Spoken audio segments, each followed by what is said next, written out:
Habang patuloy na kinekwestiyon ng publiko ang mga pangakong pang-ekonomiya ni Pangulong Marcos Jr., lumalakas naman ang panawagan para sa konkretong aksyon. Isang bagay na nakikita umano sa mga kampanya ng mga pambato ng PDP laban, lalo na sa mga plataforma ni senatorial candidate Pastor Apollo C. Quiboloy. Si Jane Codita magbabalita.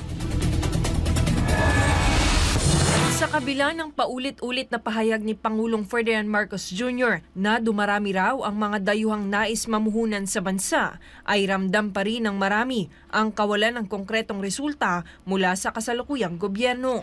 Noong 2022, sinabi ni Marcos Jr. na gumaganda na raw ang investment climate sa bansa at sa kada uwi niya mula sa mga foreign trip, dala-dala niya ang parehong mensahe. 3 taon na ang nakalilipas mula nang maupo sa pwesto si Marcos Jr. Pero ayon sa taong bayan, puro lang daw ito sa salita. Pero kulang na kulang naman sa gawa. Ayon sa veteran broadcaster na si Jay Sonza, hindi naman nararamdaman ng mga ordinaryong Pilipino ang ipinagmamalaking tagumpay ni Marcos Jr. Wala raw malinaw na pagbabago sa kabuhayan ng mga manggagawa at wala ring konkretong patunay na may pumapasok ngang puhunan mula sa labas ng bansa. Yan ang problema natin. Kahapon narinig ko na naman ng presidente. Sabi niya, malapit sa puso ko, sabi niya, yung uring manggagawa.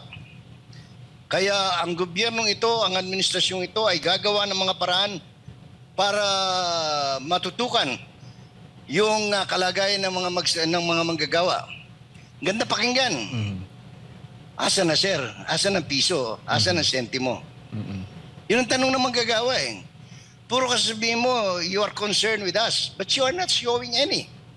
Dahil dito, malaking bagay anya ang mga town hall meetings at rallies ng mga senatorial candidate ng PDP laban dahil direktang naipapaabot ng taong bayan ang kanilang mga suwesyon o hiling sa mga pambato ng Duterte Senate slate, lalo na kay Pastor Apollo C. Quiboloy.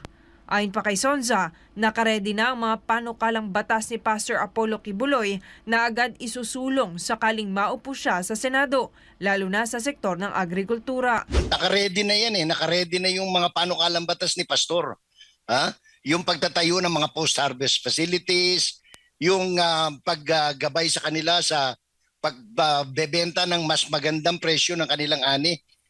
Isa pang importante yan, tsaka mga cold storage facilities para sa mga magtatanim ng iba't ibang gulay dyan sa iba't ibang nayo ng bansa.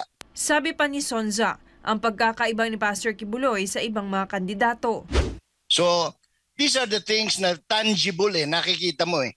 Hindi katulad ng ibang kandidato, walang basta sikat lang, gusto lang maging senador, maging mamabatas, pero wala talagang programa. Ito agad-agad makikita mo, meron ka kaagad key result area, no? Pag nanalo si Pastor, pwede mong sigilin, Pastor, sabi mo, ganitong gagawin natin. Asahan po namin yan sa loob ng 6 na taon ng paglilingkod nyo. Sa kasalukuyang panahon na kabi-kabila ang isyu ng katiwalian sa gobyerno, maraming Pilipino ang umaasa sa bagong muka ng pamumuno, isang lider na may konkretong plano, may malasakit sa bayan at may paninindigan laban sa korupsyon. Ito si Jane Codita, inyong citizen correspondent, nag-uulat para sa Diyos at sa Pilipinas nating mahal.